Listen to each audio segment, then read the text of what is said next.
Good evening, I'm Alex Truth. And I'm Maya Clarity. Welcome to Truth Report, where we dig beneath the headlines to expose what power doesn't want you to see.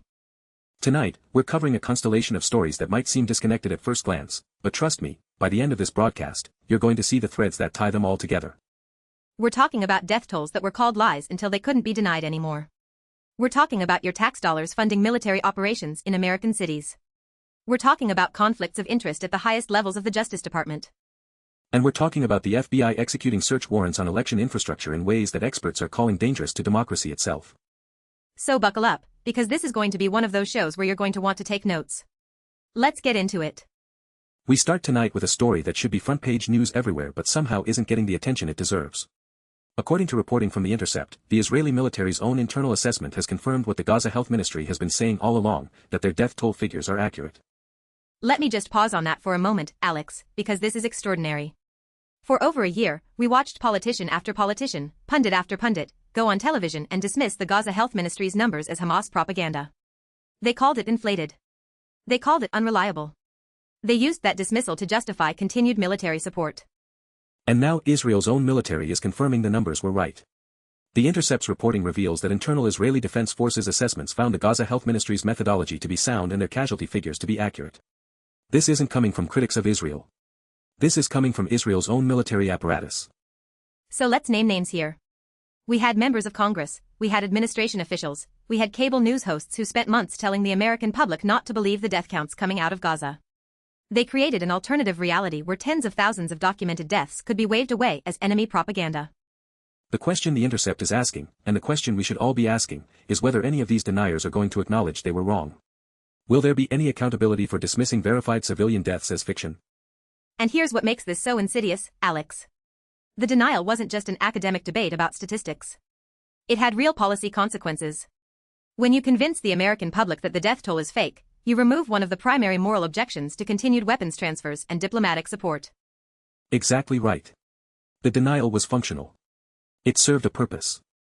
By casting doubt on the numbers, supporters of unconditional military aid could sidestep the uncomfortable reality of what those weapons were doing. Every time someone said, "We can't trust Hamas's numbers," what they were really saying was, "We don't have to think about the dead." The Gaza Health Ministry, we should note, has been providing casualty data for decades and has been consistently validated by international health organizations, including the World Health Organization and the United Nations. Their methodology isn't mysterious. They document deaths through hospitals, through morgues, through verified reporting. And yet we had supposedly serious people treating verified documentation as less reliable than their own political preferences. Now we have confirmation from the very military conducting the operations that the numbers were right all along. The deeper pattern here is about manufacturing consent for policies that would otherwise be untenable. If the American public truly understood and believed the scale of civilian casualties, the political calculus around military aid would shift dramatically. So the denial wasn't just wrong. It was strategic. And now that it's been proven wrong by Israel's own military, the silence from the deniers is deafening. No corrections, no retractions, no acknowledgement that they help sustain support for what many legal scholars are calling genocidal military operations. We'll keep watching to see if any of these figures find the courage to admit they were wrong. But I wouldn't hold my breath, Alex. Let's stay in this space but shift to what's happening right here in New York City. State Assemblymember Zohran Mamdani, who recently ran a significant campaign for mayor, has been pushing for New York City to divest from Israeli bonds. And according to the Intercept's reporting, the new city comptroller, Mark Levine, is moving in the opposite direction, actually pledging to purchase more Israel bonds. We're talking about municipal funds, pension funds, taxpayer money being invested in bonds that directly finance a foreign government's military operations. This is a significant political flashpoint because it's not just about symbolic resolutions. City investment portfolios represent real money, billions of dollars, and where that money goes sends a message about what the city endorses. Mamdani's position is straightforward. He argues that New York City should not be financially invested in a government that international courts and human rights organizations have accused of grave violations of international law. The divestment movement has historical precedent, of course, in the anti-apartheid campaigns that targeted South African investments. But here's where it gets really interesting. The Intercept reports that a human rights organization actually threatened legal action, warning that investing municipal funds in bonds that could be used to finance internationally recognized war crimes could expose the city to legal liability. That's a serious legal argument, actually. If those bonds are financing activities that violate international humanitarian law, the investors could potentially face legal consequences. It's not just a moral question. It's a fiduciary and legal question. And yet Comptroller Levine is not only dismissing those concerns but actively moving to increase the city's holdings. This sets up a major political battle in New York City between those who want to use the city's economic power to take a moral stance and those who see such moves as inappropriate foreign policy activism at the municipal level. What I find notable is that this isn't just happening in New York. Divestment campaigns are active in cities and universities across the country. The question of where public money goes and what it supports is becoming a central political issue. And it connects directly to our first story. When elected officials dismiss death tolls as propaganda, they're also dismissing the moral argument for divestment. The denial enables the investment, which enables the policies that produce more casualties. It's all connected. And that's what we do here on Truth Report. We show you the connections. Speaking of connections, let's talk about what's happening on American soil. According to a Congressional Budget Office report obtained by the Intercept, the Trump administration has already spent $500 million deploying military troops to U.S. cities. $500 million. Let that sink in. $500 million of taxpayer money spent on what the report describes as military deployments to American urban areas. This is not foreign deployment. This is domestic military presence in American cities. The Intercept's reporting details the immense expenses involved in these operations, which the administration has characterized in various ways, from immigration enforcement support to public safety assistance. But the bottom line is that we're talking about active military personnel operating in domestic environments. And this raises profound constitutional and legal questions. The Posse Comitatus Act has historically restricted the use of the military for domestic law enforcement. There are reasons for this. The founders understood that military forces operating against civilian populations is fundamentally different from police operations. The scale of spending revealed in this CBO report suggests these aren't small, targeted operations. $500 million represents a sustained, significant military presence. That's personnel, that's equipment, that's logistics, that's infrastructure for maintaining troops in urban environments. We should ask what exactly this money is buying. What are these troops doing in American cities? What are the rules of engagement? What oversight exists? Who is being affected by these operations, and are their rights being protected? The Intercept's reporting suggests that much of this is happening with minimal congressional oversight and limited public visibility. $500 million has been spent, and most Americans probably don't even know these deployments are happening. And here's what concerns civil liberties advocates: the normalization of military presence in domestic settings. Once you establish the infrastructure and the precedent for troops in cities, it becomes easier to expand that presence and harder to remove it. We've seen this pattern before in American history. Emergency measures have a way of becoming permanent fixtures. The question is whether the American public is paying attention before this becomes the new normal. $500 million could fund a lot of things: schools, healthcare, infrastructure. Instead, it's funding military operations in American cities. That's a choice, and it's a choice that deserves scrutiny. Now let's turn to the Justice Department, where 6 United States senators are raising serious concerns about conflicts of interest at the highest levels. According to ProPublica's investigation, Deputy Attorney General Todd Blanche has what these senators are calling a glaring conflict of interest related to cryptocurrency. This is significant, Alex, because the Deputy Attorney General is one of the most powerful positions in federal law enforcement. This person has enormous influence over which cases get pursued, how investigations are conducted, and how resources are allocated. ProPublica's reporting revealed financial connections between Blanche and the cryptocurrency industry that these senators argue should disqualify him from any involvement in crypto-related enforcement decisions. We're talking about an industry that's currently facing multiple federal investigations and regulatory actions. The letter from these 6 senators, which cites ProPublica's investigation directly, argues that allowing someone with financial interests in cryptocurrency to oversee enforcement in that space is a fundamental violation of conflict of interest principles. And this matters because the crypto industry is fighting massive legal battles right now. There are cases involving alleged fraud, market manipulation, money laundering, and sanctions evasion.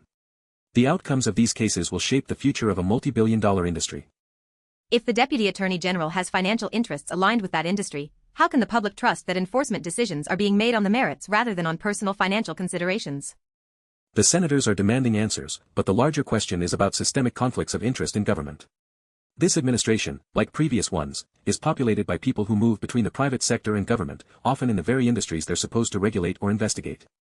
The revolving door isn't new, but the brazenness of putting someone with crypto interests in charge of crypto enforcement feels like a new level of contempt for the public interest. And it connects to a broader pattern of regulatory capture, where the industries that are supposed to be overseen by government effectively control the agencies meant to police them. ProPublica's investigative work here is exactly what journalism should do: expose conflicts that those in power would prefer to keep hidden. Now it's up to the public and their representatives to demand accountability. Our final story tonight might be the most alarming of all, and that's saying something given what we've already covered. The FBI has executed a search warrant on a Georgia election center, and election security experts are calling this move dangerous. ProPublica's reporting on this reveals that federal agents searched the Fulton County election infrastructure, accessing voting records and election systems in ways that experts say could undermine election security and public confidence in the electoral process. Let's be clear about what we're talking about here. Election infrastructure is supposed to be sacrosanct. The integrity of our democracy depends on the public trusting that votes are counted accurately and that election systems are secure from interference.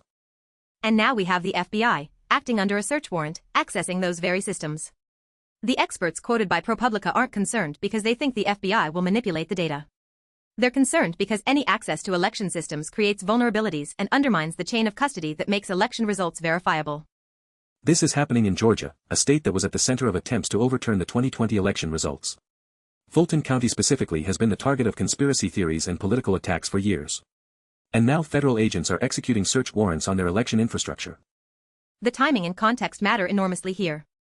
When you have years of unfounded claims about election fraud in a specific county, and then federal agents show up with search warrants, what message does that send? It validates the conspiracy theories even if the search finds nothing. And if the search does find irregularities, real or imagined, how will that be used politically?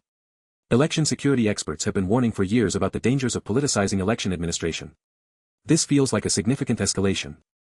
The ProPublica report notes that experts are particularly concerned about the precedent this sets. If the FBI can search election centers based on political pressure rather than genuine evidence of crimes, what stops this from becoming a tool to delegitimize election results that those in power don't like? We've seen democratic backsliding in other countries follow exactly this pattern. Election administration becomes a tool of the ruling party rather than a neutral, professional function. That's the danger experts are warning about. And it connects to everything else we've discussed tonight. The erosion of independent institutions, the conflicts of interest at the top of the Justice Department, the military deployments in American cities. These are all pieces of a larger puzzle.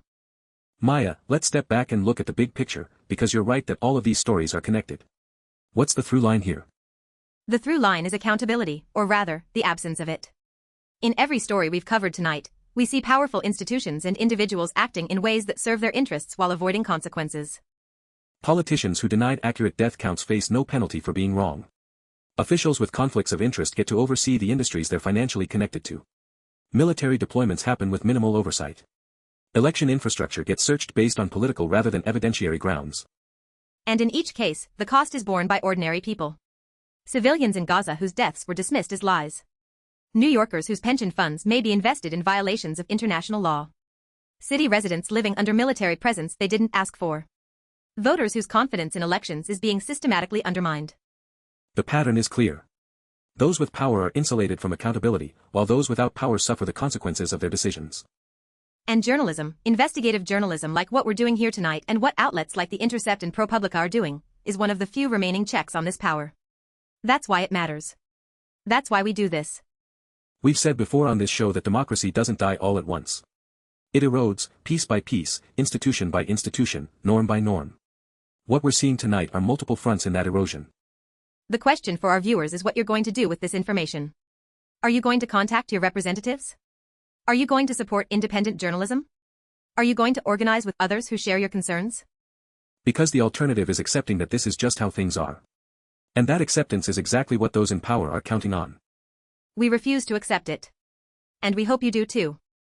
That's our show for tonight. We covered verified death tolls that were called lies, municipal investments in foreign military operations, $500 million spent on troops in American cities, conflicts of interest at the Justice Department, and FBI searches that experts call dangerous to democracy. These stories will continue to develop, and we'll continue to follow them. Truth Report is committed to digging deeper, connecting the dots, and holding power accountable. Thank you for watching. Thank you for caring. Thank you for not looking away when it would be easier to change the channel. Share this broadcast with someone who needs to hear it. The more people who understand what's really happening, the harder it becomes for those in power to operate in darkness.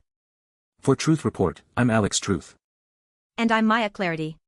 Stay informed. Stay engaged. And never stop asking questions.